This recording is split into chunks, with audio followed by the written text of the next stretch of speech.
அனைவருக்கும் வணக்கம். நம்ம இன்றைக்கி இந்த வீடியோவில் எதை பற்றி பார்க்க போகிறோன்னா ஆரஞ்சு கொட்டை, அதாவது செவ்வழ நீர் பற்றி தான் பார்க்க போகிறோம்.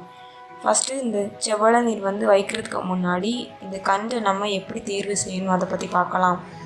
அதாவது செவ்வழ நீர் கன்று எப்படி தேர்வு செய்யணும்னா, நல்ல முதிர்ந்த மரத்தில் உள்ள முதிர்ந்த காயை முளைக்க வச்சு அதிலிருந்து நல்ல தரமான காய், நல்ல தரமான மூடுக்கட்டு இருக்கிற மரமாக பார்த்து தேர்வு செஞ்சு அதை வைக்கலாம். இப்போது இந்த செவ்வழ நீர் எப்படி வைக்கிறது அப்படின்றத பற்றி பார்க்கலாம். ஃபஸ்ட்டு இப்போது செவ்வழ நீர் வைக்கிறதுக்கு முன்னாடி குழி எவ்வளோ எடுக்கணும்னா 3 செடி ஆழம், 3 செடி அகலம், 3 செடி நீளம் உள்ள குழியை நம்ம கன்று வைக்கிறதுக்கு 1 வாரத்துக்கு முன்னாடி எடுத்துடணும். அப்போது தான் நல்ல மண் நல்ல காத்தோட்டம் உள்ளதாக மாறிடும். அப்போ தான் நம்ம மரம் வச்சதுக்கப்புறம் சுவாசிக்கிறதுக்கு ஈஸியாக இருக்கும். இப்போ 1 வாரத்துக்கு முன்னாடி குழி எடுத்துட்டு கன்று வைக்கிற நேரம் அந்த குழியில் 2 அடி வர உரம் போடணும். உரம் மண் எல்லாத்தையும் மிக்ஸ் பண்ணி வச்சுட்டு 2 அடி வர உரத்தை போட்டுட்டு அதுக்கப்புறம் அதோட சென்டரில் கை வச்சு நம்ம எந்த மரம் வைக்க போகிறோமோ அந்த அளவுக்கு குழி எடுத்துட்டு சென்டரில் அந்த மரத்தை வைக்கணும். அதுக்கப்புறம் அந்த தேங்காய் 3 அளவு மண் போட்டால் போதும்.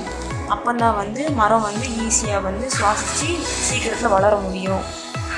இப்போ இடைவெளி எவ்வளோ இருக்கும்னு பார்த்தோன்னா 20க்கு 20, அதாவது மரத்துக்கு மரம் இடைவெளி 20, வரப்புக்கு வரப்பு இடைவெளி 20 இருக்கணும்.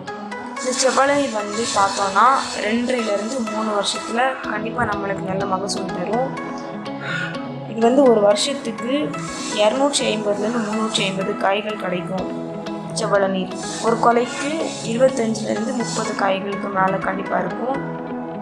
இந்த செவ்வழ நீர் இந்த செவ்வழ நீர் வைக்கிற நல்லா தரமாக இருக்கணும், நிறையா மகசூல் தரணும்னா அதுக்கு என்னெல்லாம் பண்ணலாம். நல்ல மண் வளம் ஃபஸ்ட்டு இருக்கணும். அதுக்கப்புறம் வாரத்துக்கு 2 வாட்டி அல்லது வாரத்துக்கு 3 வாட்டி நம்ம கண்டிப்பாக இதுக்கு தண்ணீர் பாய்க்கணும்.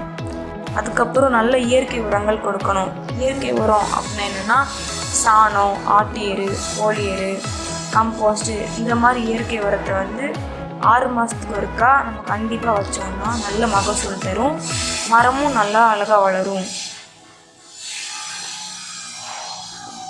நம்ம செவ்வழ நீர் அதிகமாக எதுக்கு பயன்படுத்துகிறாங்கன்னா இளநீருக்காக மட்டும்தான் பயன்படுத்துகிறாங்க. இந்த செவ்வழ நீரில் அதிக அளவு ஊட்டச்சத்து இருக்குது. அதனால தான் இது மெடிக்கல் பர்பஸ்க்கு அதிகம் பயன்படுத்துகிறாங்க. இதில் இந்த செவ்வழ நீர் இளநீர் 400 முதல் 500 மில்லி இருக்குது. இது அதிக அளவு ஊட்டச்சத்து நிறைந்ததுனால இது ரேட்டு அதிகமாக இருக்கும். வெயில் காலங்களில் செவ்வழ நீரோட வரவேற்பு ரொம்ப அதிகமாக இருக்கும்.